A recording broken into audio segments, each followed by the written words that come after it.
Greetings, everyone, and welcome to another serving of BizSoup Talk Radio. If it's in business, it's Business Soup. I'm your host, John Debevoise. What do you need to start your own YouTube channel? Come on, we've all done it.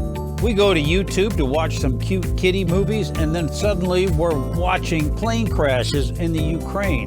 How does that happen? Well, we reached out to Chris Myles, also known as Benji's dad. That's his moniker on YouTube, and he makes a very good living with his content. We're going to share the tips, tools, and techniques to grabbing that content, keeping them engaged, and how you can make money creating your own YouTube channel. Like the sound of that? Well, this could go viral, and we'll explain how that happens too. So pull up a chair, sit on down. Chris is serving up the tips, tools, and techniques of YouTube content and marketing right here on Business Soup.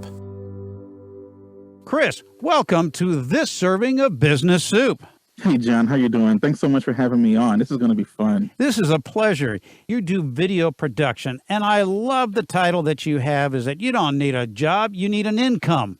Well, Let's get into that one, but you're also known as Benji's dad. Now, I had a dog by the name of Benji. Please don't tell me that you named it after your dog. Not quite. It's actually named after my son, Benjamin, and he goes by the nickname of Benji. And when we were starting up the business and trying to come up with a name, Benji was but a twinkle in my eye, I guess you can say. And then when we figured out that we were actually going to have our first child, we went ahead and, okay, what should we call this? What should we call this? And actually, Benji's mom came up with the idea. She was like, why don't you just do Benji's dad? And kind of the rest is history. Well, it's Benji's dad, a.k.a. Chris Myles. You don't need a job, you need an income. And that's right off of his YouTube channel. And we're going to be talking about his business and how my audience, you folks that are listening, small business owners should and can get into video. I've been going kicking and screaming because I've been behind the microphone in a padded booth all my life, but I'm told I have to get in front of a camera. So folks, BizSoup video and YouTube channel is a-coming. What are some of the things that I should be doing as a business owner? Why should I be looking at YouTube to market my, whether it be online or brick and mortar? What's the value of YouTube? Well, John, just based on, what we've been talking about so far, one of the things that I can definitely tell about you is that you're a numbers guy. Numbers is everything. You can make almost anything work out if you can get the numbers right. Show me the numbers. Show me the numbers. That's exactly what it is. Let's just break down the numbers a little bit. If you go on the world, all right, there's about 7.5, 8 billion people on the planet. Plus or minus, every second it changes. Yeah. There is about 3.5 to 4 billion of them have access to the internet.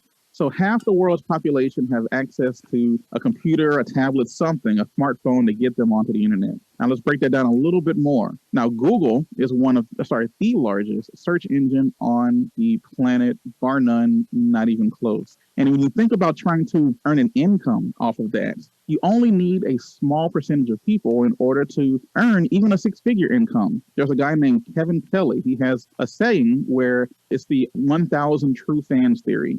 And in that theory, he basically said, if you can find a way to make $100 off of 1,000 people, you can make a six-figure income.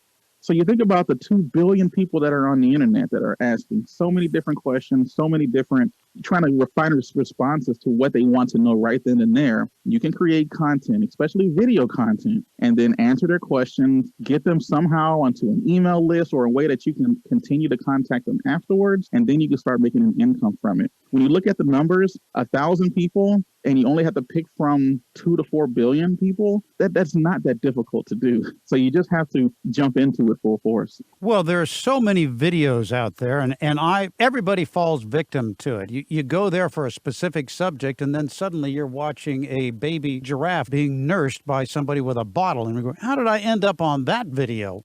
Yeah. That's the household joke is when you go down what is literally the hole, you go there for one thing, you forget what it is you went there for, and now you're watching a baby giraffe being nursed that was just recently born. What's the first thing I need to do as a business owner and saying, all right, YouTube, here I come. What do I need to do? And then let's get into the stupid things that I shouldn't be doing.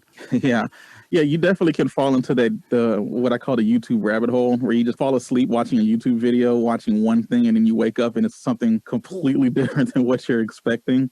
But that's just the beauty of how YouTube is. I think statistics show that the average person spends around 40 to 45 minutes on YouTube per session, which is outstanding when you think about everything else. Like a TV show, most of the time, is only about half an hour long. A commercial is only 30 seconds, but people are on YouTube for, on average, of about 40 minutes a session. So with so many people spending so much time in one place, you need to do something that's going to differentiate yourself from everybody else. And one thing that I definitely recommend is, even though there's so much content that's being uploaded, that's being added to YouTube, how are you going to rise up amongst everything that's out there, the sea of content? And the way that you do that is you have to put your particular spin, the way that you say things. No one else thinks the way that you think on the planet, and you need to be able to put a spin on it. We were talking earlier about different types of money things. You know, how should I invest money? How should I keep money? How can I get some tax write-offs? You really look at someone like maybe a Dave Ramsey or maybe a Robert Kiyosaki, one of these guys who have wildly different ideas on how to manage money. Yet, if I wanted to, I can jump into that same space and tell you about my experience and how I've had success with that money. And there's some people in the world, out of that 2 billion active users, there's going to be someone who wants to listen to me more than they would want to listen to a Dave Ramsey or a Robert Kiyosaki, just because they like the way that I present the information. So the number one thing that I definitely recommend that anyone do, and especially you, John, is just go out there and add your own voice to the conversation. You're selling a personality, it sounds like. It's not so much a product, is that you're trying to capture eyes with your personality, your presentation, and whatever it is you're doing. You know, I talk about business, but do I have to go out and do so many stupid things or get hurt or, do crazy things that seem to be the draw? It seems like watching somebody jump into a sea of cactus is funny as long as it's not me. Yeah. Do I have to do that to get people to look at me? Does that work? What's the best way to start monetizing my content without getting a bunch of cactus thorns? YouTube is a very entertaining place. We said it earlier, where you go there to look at cat videos, right? That's what YouTube used to be.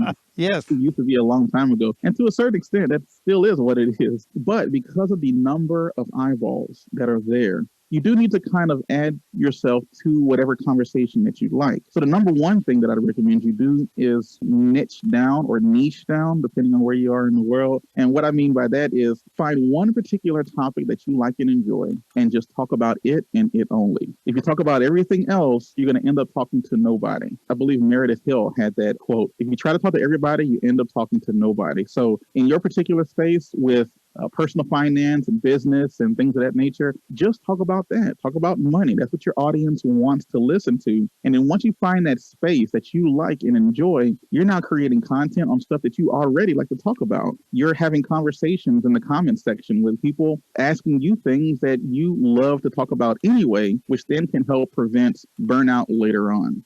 We're talking with Chris Myles, a.k.a. Benji's dad. Now, Benji's dad, do I monetize my YouTube presence through advertisers in my own that I generate on my own, or am I getting paid through some other third party because I am now generating looks or views or downloads? How do I turn this into money? Yeah, and that's the bottom line, right? Is how do you turn this into an income? Yeah, show me the numbers. Well, one of my favorite phrases in this business is multiple streams of income.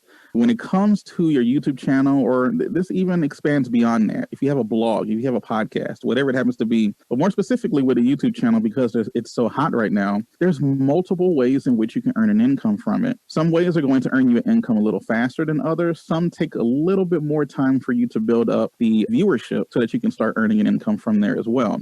So if you want to earn an income quickly with your business, I definitely recommend something such as affiliate marketing or some type of service-based product that you provide to your listeners or to your viewers. That way you can start earning an income more and more faster than if you were trying to depend on getting ad revenue from YouTube. So there's a thing called the YouTube Partner Program. Well, first, let's back up for just a second. For affiliate marketing, we do that here at Business Soup, where we strike a deal with vendors. You don't have to make an investment. You don't have to buy anything.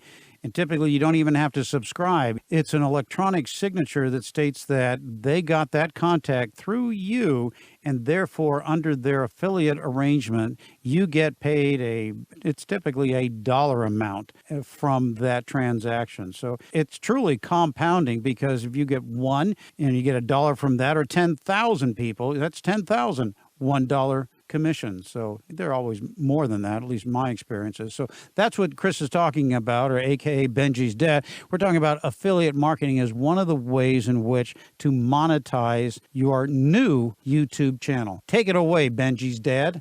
Definitely affiliate marketing has been my bread and butter for the business for a very, very long time. There's some really awesome benefits with affiliate marketing. And one of them is that you do not have to own the product. You don't have to create your own product. Someone else creates the product. Someone else has to deal with the customer service. So if I partner with a company and I promote their product and someone purchased the product through me, then I get a commission for it. But even if maybe later down the road, the person who made the purchase, maybe they didn't want to keep the product anymore, or maybe something happened and they're like, you know what, this isn't for me, let me return it. They don't come to me. They go back to the original company. So it allows me to be basically like a salesperson that doesn't take any benefits from the original company. Everyone kind of wins in this, because the manufacturer gets a sale, the customer gets the product that they're looking for, and then me as the affiliate marketer that's kind of put myself in the middle, kind of like the middleman, I get a commission from the sale. So everyone's a winner in affiliate marketing, and it really is a great, quick way to monetize a YouTube channel. And I have done affiliate type marketing, but 20 years ago, we didn't call it that. And the benefit to the provider, the one that you have the relationship with, is it doesn't cost them anything until it's converted. That's correct. You don't have to, they don't pay you a thing at all. And you're just kind of like for lack of a better term, you're a hired gun, to go out there and have the audience. Now, the bigger your audience is, kind of you referred to it a minute ago, the better your numbers can be.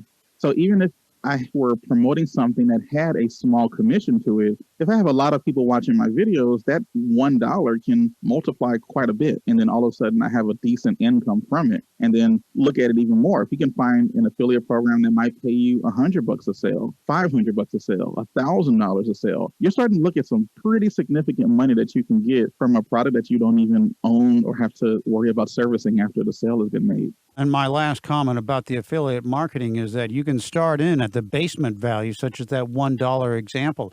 And if your audience, your numbers grow, and you have a bigger audience and you are driving traffic to them, that gives you an excellent opportunity to renegotiate that affiliate relationship, as I have done. And that's actually something that not a lot of newer affiliates realize, and newer business owners, is that everything at the end of the day is a negotiation. If you are sending a business a lot of traffic, a lot of business, and people are converting into sales, feel free to contact them and say, hey, I'm sending all of these people your way. I want to get a higher commission. And sometimes they'll say no up front, but then all of a sudden just tell them, well, I'm going to take my traffic elsewhere.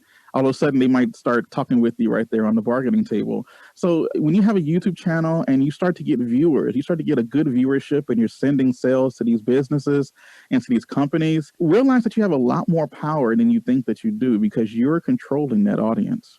And fear of loss is the greatest motivator, whether it be an individual or a business. So if you use that fear of loss close on the provider of the product, well, I'll just take put all my toys in a box and go play with them someplace else. You'll get their attention. You could end up on a graduated affiliate program where for the first 1,000 you get this amount, and then thereafter you get a higher percentage. It's all a matter of negotiation. Yes, and you have to be willing to jump out there and do it, and realize that you don't have to fit yourself to the pack. Go ahead and reach out and just say, hey, I got this audience. What can you do for me? And just see what happens. Well, you have a YouTube channel, but you have a lot of videos in here, and you have a couple of them, which is affiliate marketing for beginners, affiliate marketing or the 6 things that you need to know, and, affiliate marketing for dummies. That one got my attention first. So you're teaching people how to do this. how are you making money, and how would they expect to make money off of trying to sell a way in which for you to make money? How does this work, Chris? Yeah, and that's an excellent question there, John, because a lot of people think that. They're like, well, this is cool. It's affiliate marketing thing, but how do I get people? And that's what I teach people how to do, is how to get the audience, how to get eyeballs on those affiliate offers that you go out there and get. As we mentioned, it literally doesn't cost a thing to go out there and partner with these companies. A lot of them have the automated services right there on their website. You click affiliate program, you sign up, they give you a link that your audience can click. Right. And if they go through and make the purchase, that's how they know that it came from you. And that's it. There's not much that needs to happen there. However, if you have, some Facebook friends, maybe you have 100 Facebook friends and you're posting on there, hey, why don't you go click on this link so I can go make some money on Amazon? It's not going to go over very well, because the people who are friends with you on Facebook probably could care less what it is you're doing with affiliate marketing. So I teach people how to go beyond that and use the most powerful search engine in the world with Google and with YouTube to get the right eyeballs on these particular affiliate offers, which means people go through and they purchase, and then you can get a commission from the sale. We're talking about YouTube and positioning your business and how to monetize your presentation. So having that opportunity and creating eyeballs to your site not only can help your business, but then there's also what would be like the side hustle, where you can make money off of the content of what you're producing. You have a plethora of topics in here, from the best side hustles to passive income to blogging and such. Where do you get your information to put this out there? And what is your end goal? Is to create more numbers, or are you selling more passive income through affiliate relations? A lot of that is numbers driven. You nailed it right there on the head. And trying to go for a broader audience. All right. So early on, you're thinking about affiliate marketing. You're trying to teach people how to do affiliate marketing. The affiliate marketing has to do with earning an income or making money. So that means I can go to a more broader audience and try to find people who like to make money. And then I just need to show them you can make money by doing affiliate marketing. So you kind of start to create content that goes after a wider group of people, but who are still interested in what it is you have to promote. Not everybody knows what affiliate marketing is. Not everybody understands how the process works. You have people who have never heard of it. You have people who have maybe heard the word and don't really know what it means. But they do know that they want a passive income. They do know that they want to find a way to earn money while they sleep. They want to find some way to do that. So if I title the videos in such a way that it goes after a much broader audience, then I just have to do a little bit of finagling to kind of show them, by the way, you can make a passive income by doing affiliate marketing. And then that's when I start to promote my own products. Well, you have some attention getters, and I'm sure you think a lot about what is the text and the picture that you have that will capture somebody's attention, such as 5 new credit cards that approve you instantly. Well, that got my attention with a great big question mark. Or I found out Credit Karma's one big secret. Well, of course I'm going to click on that. What is the secret? What's behind that curtain? And so I click on that, and what am I going to find behind each one of those windows? Door number 1, let's say the Credit Karma's one big secret. I click on that. Why am I clicking on it? The one thing that you're always trying to trigger with your YouTube thumbnails and YouTube titles is FOMO, fear of missing out. Yeah. Well, what is it that he's talking about in this video that I don't know? I have to watch this video. And YouTube gives you plenty of statistics that you can look at to see the percentages of people who are looking at your videos based on the thumbnail, based on the title. You can have the greatest, most amazing video in the world that solves world peace and it's the panacea for everything, that fixes everything, right? But no one's going to click on it if you have a bad thumbnail. And you have to have a good thumbnail and a catchy title, a catchy something, just to get people to start watching it. When you start doing that kind of thing, it gives YouTube indication that, hey, if all these people like it, maybe this group of people will like it. So let's start pushing it out to them. If they like it, then they'll go to a wider group, and then a wider group and a wider group. And that's how videos go viral. That's why sometimes YouTube will show you a video and you're like, I don't want to watch that. But then they show it to you an hour later. Then they show it to you the next day. And then 2 days later, 3 days later. And you're like, you know what? Let me just watch this video. YouTube thinks that I'm going to love this video. And then what happens? you watch it and you actually like the video. And you're like, oh, YouTube knew me better than I knew myself. But that's the way YouTube works. And you can help YouTube out by having good, engaging thumbnails where, for example, have your face on there with your eyes wide open and maybe what they call it the YouTuber face, where you just kind of have a weird looking face or whatever. But you're doing that because people identify by looking in your eyes and seeing what's going on. And then that gives you some type of indication as to what's going on in the video.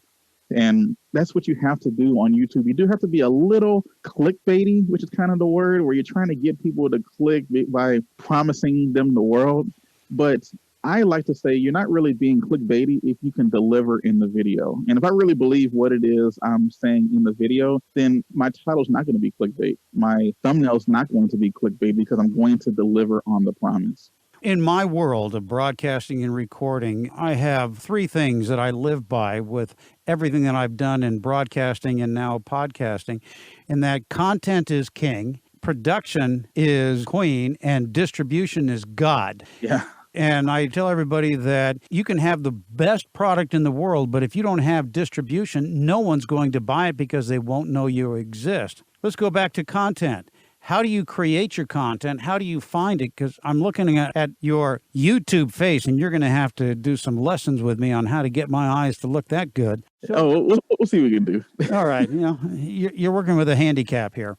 So content, how do you go about finding your content? Because you have got a list of different subjects that are not in one theme. So you have all this content. Where do you find it? And how do I know that what you are presenting is accurate? Excellent questions right there too, John. Really, when you think about it, the content that I create early on when you are first starting a YouTube channel, if you try to go after ridiculously huge terms, you're going to have a hard time getting traction because you're going to get drowned out by all of the bigger YouTube channels. So if you start off really niche and answer specific questions about your topic, about your space, it's going to make it a little bit easier for you to grow an early viewership. As you're growing that viewership and it actually gets to a decent sized audience, you can start becoming more broad and more broad with the content that you're creating. And then it makes it a little easier for you because you have that social proof. It's not fair, but it's the truth that sometimes people will see two videos. They might have very similar content in them. One has 100,000 subscribers. One has 9 subscribers. They're probably going to look at the one with 100,000 just because the number is big. And that's just how it is. Right. It's funny, when I was first starting the YouTube channel, with this particular YouTube channel, it took me about 6-7 months to go from 0 to 1,000 subscribers. But then it took me like 2 months to go from 1,000 to 2,000, and then maybe another month and a half to go from 2,000 to about 4,000, and then 10,000. And it just, the bigger the channel got, the bigger the snowball got. And it's all because of that social proof. People saw a lot of people watching a video. Oh, there must be something good in this. It's not fair, but it is the case. So sometimes I would go across many different types of subjects as my channel has grown because I have the ability to do that with a bigger channel. Someone who has a smaller channel, I probably wouldn't recommend that early on. Well, consistency in my world is first and foremost. How often should you, or should anyone, including yourself, how often do you produce these YouTube episodes? Yeah, when I first started this main Benji's Dad YouTube channel, I was creating content about probably 3 times a week, sometimes 5 times a week. I put myself on a challenge that I want to get X number of videos out in a certain amount of time. But if you can start off at about 3 times a week, that'll be great. Twice a week would be pretty good. And then after your channel gets to maybe 1,000, 1,500 subscribers, then you might be able to just cut it down to about once a week. Because the issue that you start to run into is that if you come out with a video every day or every other day, you're not giving enough time for your videos to kind of stretch their legs. So then if someone misses your video on Monday and Tuesday, but then you have your newer video come out on Wednesday, they may not go back and watch your video on Monday because there was, why am I going to go watch the old content? I'm going to watch the hottest, freshest, newest content. So I'm to the point now to where I only create videos once a week. And then that now allows me to work on other aspects of my business, such as a podcast or creating a course or something of that nature, where I can now kind of split my time in other places and I let my video have time to kind of spread its legs. I give YouTube tons of time with it to go out there and find people who want to watch that content. Now, in terms of getting yourself on a schedule, that's really important. Showing up makes a huge difference. And I call this the Oprah effect. Because back in the day, when Oprah had her TV show on, it would come on, 4 o'clock every day, no matter what. Right. And people would make sure that they came home and they were home at 3:59 so that they can watch her show at 4 o'clock, no matter what.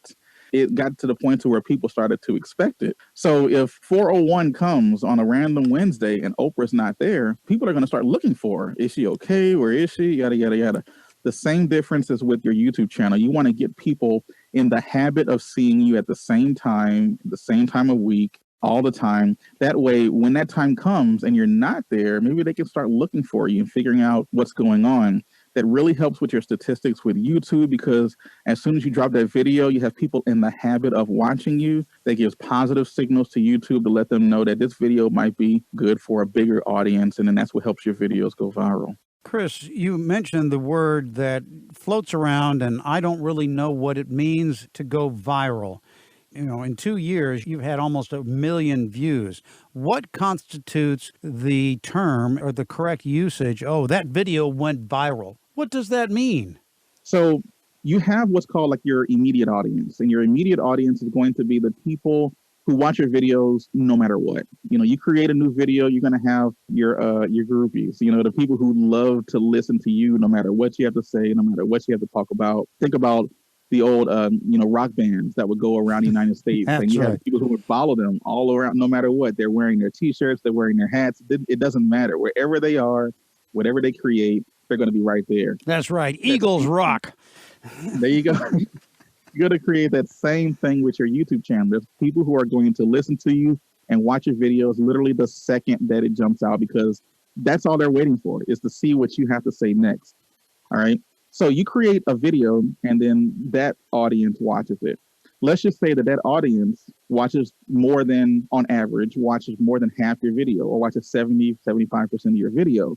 That's going to be a positive indication to YouTube that, now let me send this to people who know about you, but may not watch your videos all the time. So then YouTube sends it to those people. If the video responds well with that audience, then YouTube's like, okay, this audience likes it also. So we're going to send it to an even bigger audience that has probably never heard of you, but they like the topic that you're talking about.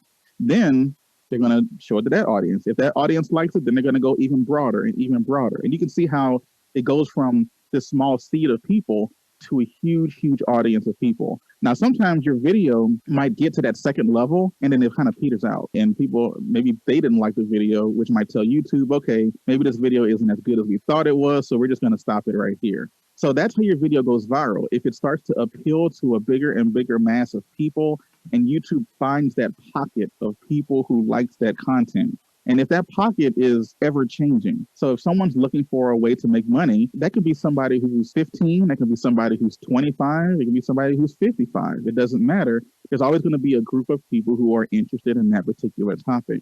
So that's how a video goes viral. YouTube sees the content that you're creating, they test it against a small audience, and then a slightly bigger and slightly bigger. And that's how videos can go from 0 to 1 million views literally within minutes, because people are responding to the content that's being created. So the term viral isn't a number, it is an interest or a distribution.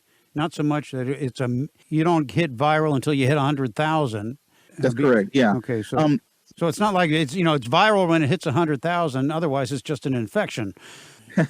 Yeah, well, look at it this way. One of the ways you asked earlier how to find, different topics to create content on. Yeah. So one strategy that I use is I go to other similar YouTube channels that talk about my content, that talk about making money or talk about credit cards or whatever it is I happen to be creating a content on. And I look at their channel and I look at all of the videos that they've created over the past however long they've been doing it. Now, if I look at their most recent videos and I see, okay, this video gets 5,000 views, that video gets 4,000, this one gets 5,500, then I see on average, this video gets around 5,500 or so views per video.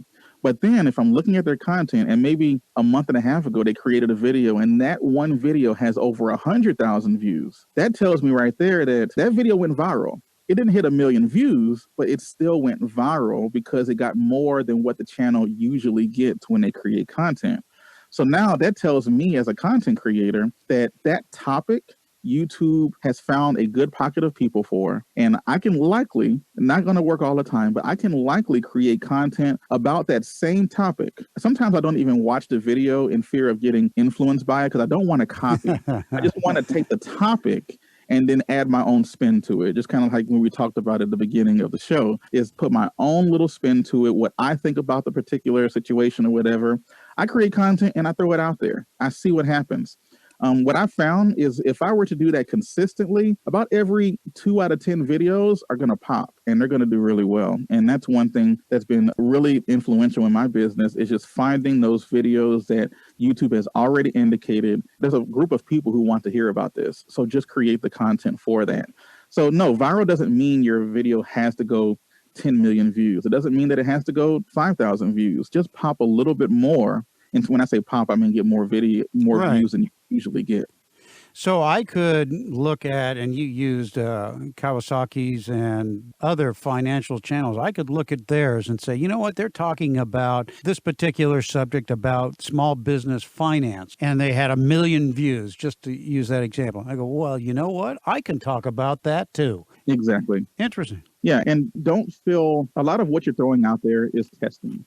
You're testing to see how your audience is going to respond to whatever it is you're talking about. So there's no guarantee that if Kiyosaki puts out a video out there and he gets 5 million views from it and then you do it and you're going to get 4 million views from it. There's no guarantee of that. But if you do it consistently, you're going to eventually hit a pocket. And then that's when you're going to start getting a lot of views.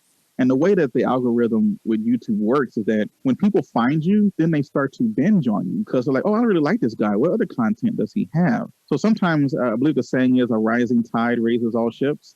You might have one video that does really, really well. All of a sudden, that video you made 6 months ago that didn't get an 8 of the views starts to get a ton of views too because people are not interested in the topic. It's like watching Netflix. It's like watching Netflix. It is. As far as my shows, somebody clicks on my show or I click on yours, and then on the right-hand side, there's a list of this video's coming next. And it may be one of yours. And then all of a sudden, I'm watching plane crashes in foreign countries. How does that work? And do I have to pay to get my videos on that feed to go up and off the cliff there and getting you to watch me? Remember earlier we were talking about how the average watch time on YouTube is like 45 minutes. Yeah. And the reason for that is because YouTube is constantly, and when I say YouTube, I really mean Google. All right. Right. Google knows everything about everybody for the most part. Same with Facebook. They just know so much about everybody that they understand their habits. They understand their viewing choices. They understand what you're going to watch if you're on your mobile version of YouTube versus if you're on your computer version of YouTube. They know what length videos you like, what topics you like. And what they'll do is when you're watching one video, then YouTube's going to say, okay, if you like this, you're probably going to like this. And if you like this, you're probably going to like this. But you start thinking about a copy of a copy isn't always as good as the original, you know? So sometimes where this video is within 1% of what you like, it's right there, it's dialed in. The next video might only be about 3% off. Then the next video might be 5% off. And if you, like you said, fall asleep, and then all of a sudden, there's 50 videos have played, all of a sudden you're kind of off the reservation at that point. It's just throwing stuff on there. And that's how that kind of happens.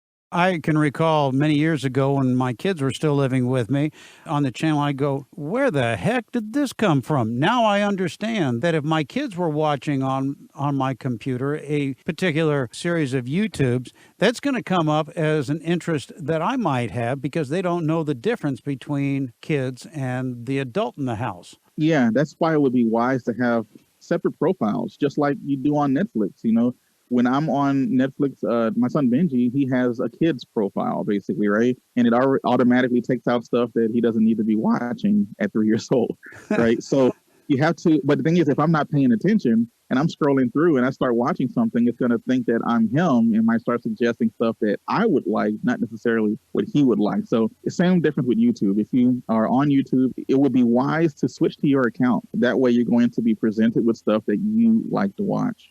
You are calling yourself Benji's Dad Online Business Coach. Do people subscribe to you on a subscription basis, or are you pushing this information on how to make from side hustles to passive incomes to how to create videos? Are you getting them to watch your program and you are monetizing it through the numbers? How do you make money out of this? I'm monetized through the leads, just like any business.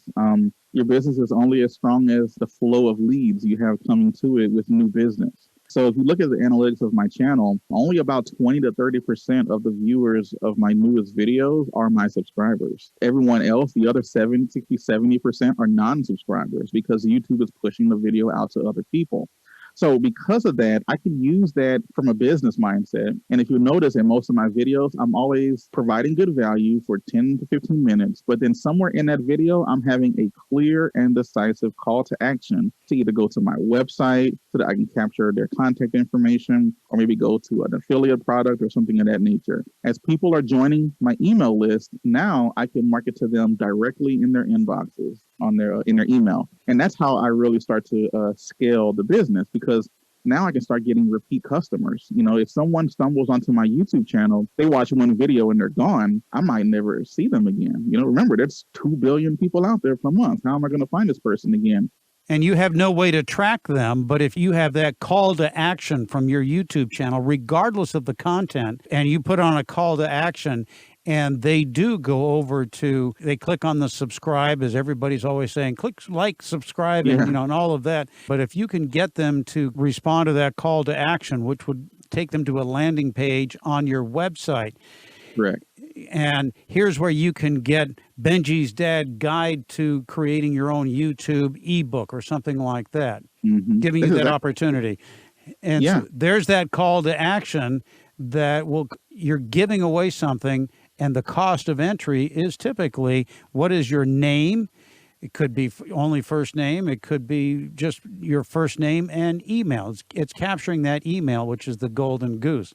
Anything else is just gravy. The subscribers is kind of an empty number when you really think about it, because YouTube is doing most of the suggesting themselves, almost regardless of what the subscriber count is on your channel. However, getting those numbers up is good for sponsors. So once you do have the numbers, you can say, hey, I have X amount of subscribers. We're growing at this rate. Now I can pitch my channel to another business and say, hey, if you want, I can advertise in front of these people for X amount of dollars, and you have the numbers to kind of back it up. So the subscriber numbers aren't completely unfounded. However, with the affiliate marketing, with driving people to a landing page to capture their email addresses, you don't need a lot of subscribers to do that. I can have 10 people watch my video and think that that's a failure. But that's 10 separate people who watched my channel, and I had 10 separate opportunities to market myself to them, and that's kind of the way you have to look at it, especially early on when you're kind of in that ghost town phase of creating your stuff.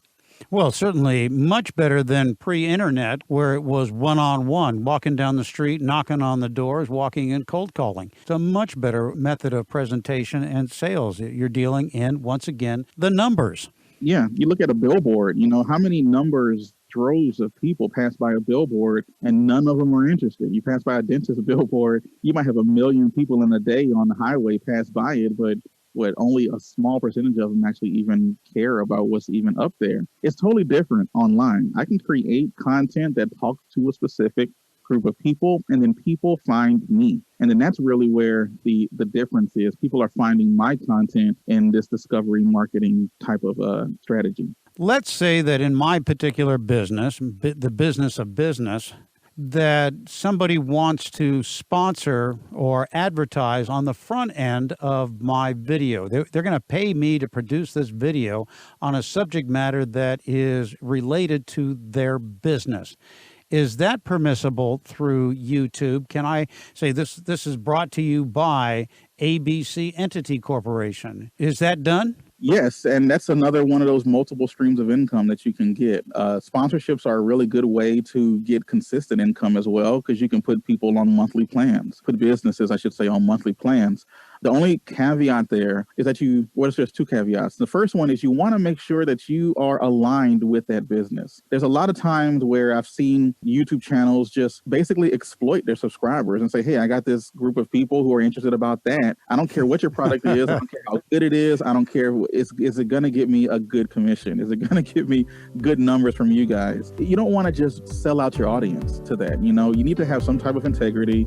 You need to have something of wanting to help your audience. The other caveat is that you do need to mark in the video that it includes some type of paid promotion, just so that people know what's going on when they're watching the video. And other than that, yeah, you can definitely use sponsorships as a great way to monetize a YouTube channel as well. And you don't even need a large audience for that either. If you had 1,000 people who on average watch your YouTube videos, it's not that difficult to go to someone and say, hey, I have 1,000 laser targeted people who are really interested in your product. And if I tell them to buy it 5 or 6 times in my next 6 videos, then yeah, they're probably going to turn around and go buy it. So how much are you going to pay me for that? That's how sponsorships can work. Well, show me the money. Chris Myles, a.k.a. Benji's dad. I can't thank you enough for giving us this long version of this big serving of Business Soup on how to create a revenue through presentation in the YouTube space. Thank you very much for being here. I appreciate it, John. This has been another serving of Business Soup, where business comes for business. I'm John Debevoise, inviting you to visit the website for more servings of what is best in business.